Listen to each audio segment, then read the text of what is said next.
ढाका विधानसभा में फंसा पेंच, ढाका विधानसभा हो जाएगा जदयू सीट। आइए एक बार फिर से रुख करते हैं ढाका विधानसभा की ओर। वहीं ढाका विधानसभा जो अक्सर यह कहते नजर आ रहे हैं कि इस बार बिहार विधानसभा के चुनाव में हर बार की तरह ढाका विधानसभा सबसे चर्चित और हॉट सीट हो जाएगी। आइए एक बार ढाका विधानसभा के हालिया समाचार आपको बताते हैं। देखिए, ढाका विधानसभा के ढाका के प्रखंड अध्यक्ष, जदयू के प्रखंड अध्यक्ष निहाल अख्तर ने प्रेस कॉन्फ्रेंस करते हुए कहा है कि ढाका विधानसभा में हम जदयू सीट की मांग करते हैं।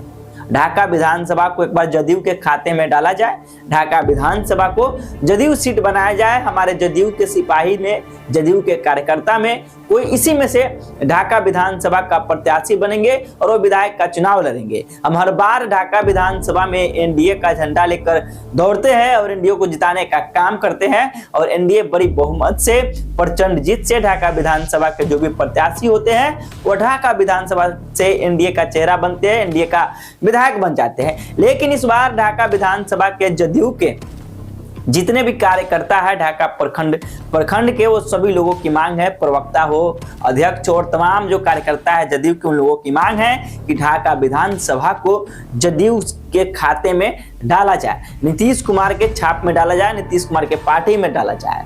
एनडीए में नीतीश कुमार, भारतीय जनता पार्टी, चिराग पासवान की पार्टी और कई तरह के जो पार्टी है जदयू के एनडीए के खाते में है। लेकिन हर बार ढाका विधानसभा को भाजपा के झोली में ढाला जाता है और भाजपा के कैंडिडेट यहाँ से खड़े होते हैं और खड़े किए जाते हैं और एनडीए के तमाम घटक दल के लोग एनडीए का समर्थन करते हैं, एनडीए का झंडा लेकर, एनडीए के लिए वोट मांगकर एनडीए के कैंडिडेट को यहाँ से जिताने की काम करते हैं। लेकिन इस बार ढाका के प्रखंड अध्यक्ष जो जदयू के निहाल अख्तर साहब है, उनका मांग है कि ढाका को एक बार जदयू सीट दिया जाए, जदयू के खाते में, जदयू के झोली में डाला जाए और ढाका को तीर छाप से नवाजा जाए। इसीलिए मैं शुरू में ही कहा कि ढाका विधानसभा में पेच फंसता हुआ नजर आ रहा है। देखिए, इस बार ढाका विधानसभा धीरे धीरे और ही चर्चित और गर्म सीट बनते जा रहा है, क्योंकि इधर भाजपा से वर्तमान विधायक है पवन कुमार जायसवाल और पूर्व के विधायक रहे महागठबंधन से फैसल रहमान, और यहाँ से कई घटक दल सामने आ रहे हैं, कई स्तंभ जो है सामने आ रहा है। भाजपा अगर एनडीए के अपना एक खेमा रहेगा, महागठबंधन की भी खेमा रहेगी। सामने यह भी आ रही है कि कांग्रेस अपनी मनमौजी सीटों का चुनाव करेगी, 30 सीटों का पूरे बिहार विधानसभा के क्षेत्र का।